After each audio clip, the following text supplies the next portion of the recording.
My family has this belief that human beings are put on the earth to help each other. And so it seems to me that helping students who need to learn self-esteem, who are at a disadvantage in terms of learning how to read, who need to learn the language in order to progress, those are the students that I wanted to help, and that's the reason I wanted to teach in the Ravenswood City School District. I started substitute teaching, and my first assignment was actually a long-term sub position with first graders, and I was able to teach them how to read, and it pretty much changed my life. My dad is of Mexican descent. He was born in the United States, but when he went to start at school, he couldn't speak English. And so I wanted to give back, in particular, to the Latino community. I received my first EPAC grant in 2006 when I was a teacher in East Palo Alto. During the first or second year that EPAC was around, I applied for grants back in the 94, 95 timeframe. And I received several grants that really enriched the education of my students. Once we made the first set of funding, once we actually passed out the checks at the schools, it was like Christmas. It was just wonderful, and the teachers all wanted to be involved because we all have that common purpose and interest in the children. One of the things that you need to inspire kids and make them want to read is to have interesting books in the classroom. And so a lot of my grants were particularly devoted to literacy. Our students come from homes that don't get to travel very often, so they aren't as exposed to other things. So definitely having lower incomes impacts their education. Students don't have the resources they need. In particular, I remember for one student, I went out and bought shoes because the child didn't have any shoes to wear to school. Unfortunately, more than half of the students in East Palo Alto right now are reading below grade level. 75% of our students are English learners. Over 90% fall under the line of poverty, so they qualify for free or reduced lunch.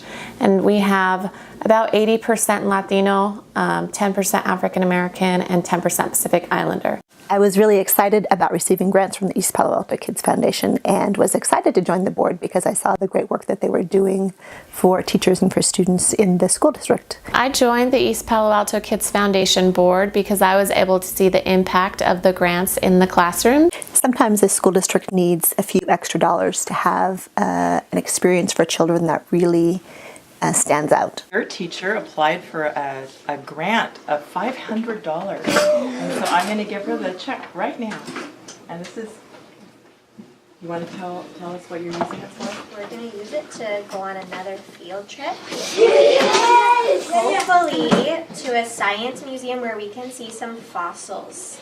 East Palo Alto Kids Foundation is a conduit for funds directly into East Palo Alto classrooms through the teachers' stated needs. So we know that by supporting teachers and their ideas and their projects, students will be able to learn more, have more experiences, and be more successful long term.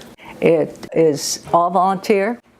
It is a way that people can really give together and know that the money goes to the children through the teacher's own strengths. The idea here in California, schools don't receive enough funding, and there are educational foundations all throughout the state who provide supplementary funding for different programs and to make sure that teachers have the materials they need in their classrooms. Surrounding school districts, Palo Alto and Los Altos education foundations raise millions of dollars, and unfortunately the parents in East Palo Alto aren't able to donate those millions of dollars. So our organization stands in place and raises money to get directly to teachers.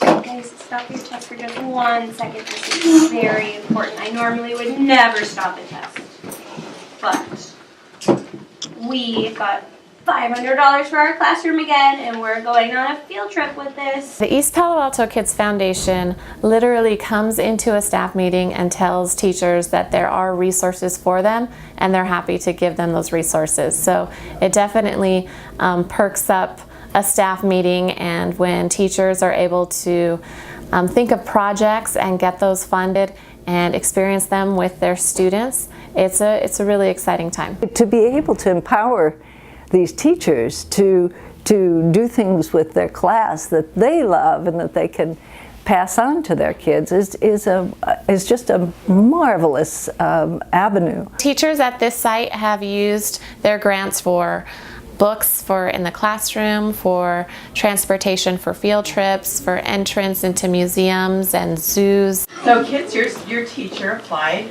for $500, and so I'm giving her a check.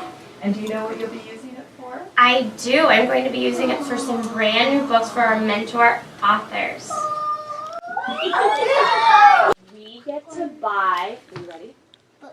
New books. It's pretty exciting to be able to go into every school and do outreach with every classroom, and we're able to do that with just a small group of people.